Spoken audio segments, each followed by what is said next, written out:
I don't think that any of us chooses to not invest in the RMR capsules with the idea in mind that it won't become profitable. It is just that the reality is not aligned with their delusional expectations of profit. Hello everyone, my name is Zoad, and as always, welcome back to another video. I want to take a moment and say thank you. Thank you for your continuous support and viewership. We just made it to 2,000 subscribers, which is a completely insane number. Roughly speaking, well more than 1,000 views per video, and it's all thanks to you. You know, it's funny, when I started doing YouTube, no one was watching, and it was very disappointing, because I put so much effort into making one single video that I thought was the best I could do at that time, and it just went unnoticed. But at the same token, it was very liberating, because it was the wake-up call that you should not overthink about it and just keep on producing videos. And now that I'm having well more than 1,000 views per video, it's so easy to get caught up at the moment and forget where I came from.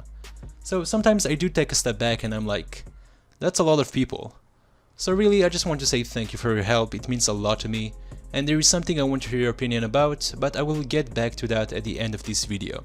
Today I want to talk about the RMR sale and how I decided to approach it. If some of you been following the comments or my YouTube posts, you know that I didn't take this subject lightly, and I want to break down all the concerns I heard from people regards to the RMR as an investment, so we can all enjoy it. Okay, so here's what I decided to do. Right now I have about 6,370 Legends RMR capsules. 380 of them were bought for the original price, and the rest from the Steam Community Market for slightly less than the in-game price in my region. The prices on the Steam Community Market, as some of you may have noticed, have been very unstable lately, and a lot of bots keep on reselling them for a cheap price, which helped me a lot to purchase them on a large scale.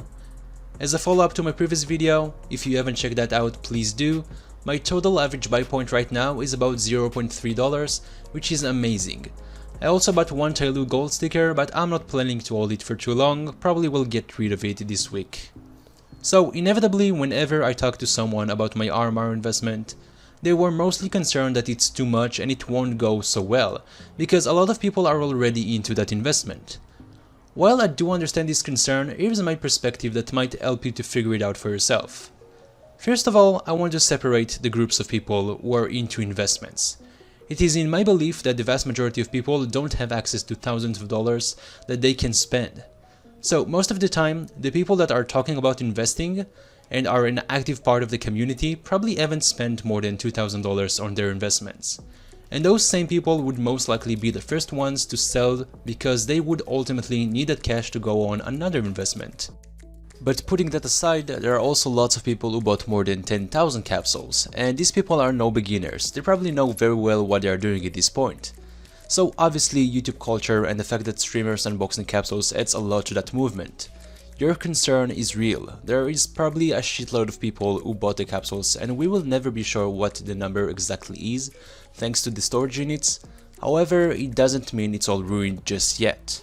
I want to take you all back to my early days in 2017-2018 with major capsules. Very quickly you could tell that major capsules and generally in-game items that were given with a discount was a very easy way to make money so-called passively. Making that transition from being a trader in TF2 to CSGO was a complete disaster, and it wasn't getting easier as I began to have more responsibilities in my own life, so I turned into an investment approach instead. And back then I started with $20, so every single dollar was crucial, and I didn't want to stunt my inventory's growth. I mentioned earlier that beginners would probably sell it first because this is what I experienced myself when I started. I was forced to sell my good solid investments even though I knew it will blow up in the future, but I couldn't afford to sustain it. And after a couple of months, the price curve began to flatten. It was better off for me to sell it and move to the next thing.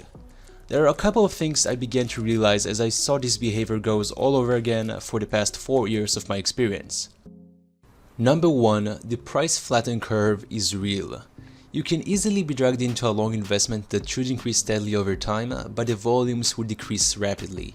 And once it spikes like crazy for whatever reason, just go ahead and sell all of it. We have seen it in capsules, we have seen it in cases.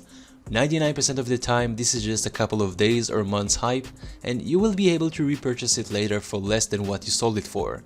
Don't be too romantic about your investment, don't convince yourself that you already waited for so long then you should keep on holding it. recognize the opportunity, and bounce. Number 2 would be that it doesn't get easier, and this is a very important concept to understand. As time goes by, more and more people are trying to take on this opportunity to invest in CSGO. If you've been watching my videos for long enough, we all know that this is real and you have the potential to make thousands of dollars on the back of CSGO alone.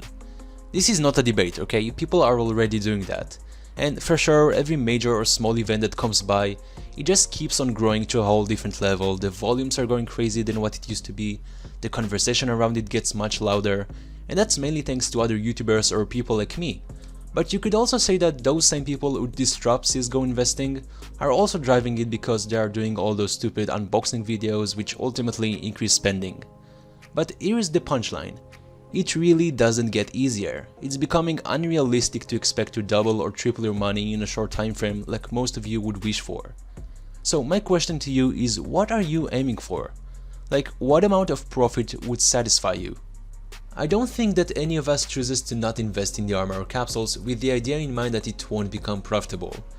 It is just that the reality is not aligned with their delusional expectations of profit. People surely becoming delusional, they are not willing to wait one extra month for some strange reason, even if they know it's a solid investment. Like, do you really think it won't become profitable a week after it's gone? I think it's time to lower our expectations of profit as well.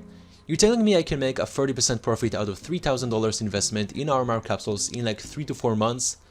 What's wrong with you? Like, this is crazy. And you know what's the beautiful part about it? You can scale it easily to thousands of dollars, and guess what? You would still be doing well. All you need to do is just buy it and you're done. Keep that aside and forget about it. And so I really don't care what people are saying, all I know is that it won't get any easier. It's our time to recognize good opportunities and squeeze them as much as possible. Perhaps I spent almost $2,000 on that, but I can tell you right now, this is simply not enough. You just need to reach your hand and grab that money from the ground. Before we end this video, there was something I wanted to talk with you about. This community has grown, period, and I'm thankful for every one of you who have been around for so long. I seriously cannot take this for granted. You know, doing YouTube for me was never about getting views or money. If you're into that shit, you would probably be disappointed very quickly because it's extremely hard to maintain that rhythm going all over again. And I'm a big believer that you need a deep why before you do anything. For me, it helped me a lot with developing my confidence, the ability to speak for myself, having a sense of mission, you're going after something, and again, having that discipline of doing something every week despite all the hurdles in your daily life. It's been a long time that I was wondering what would be the next step for me to take in my personal growth that everyone can benefit from, and this concept of producing more videos sounded about right to me. But to do that, I should stop transcribing my videos, pop up the camera, and just have a conversation going. I did that before for a very few videos and it was so much easier, I felt so much more light, and it wasn't a burden to produce videos. But all those sudden pauses in between are bothering me the most. And I know it comes out of insecurity, that's why I think it would be a good decision. I would love to hear your opinion about it. Should I try it out? Maybe we should do some live sessions at some point or some Q&As. I don't know, man, like, let me know what you think about it. Until next time, thank you so much for watching another video. Wish everyone a wonderful weekend. Talk to you soon.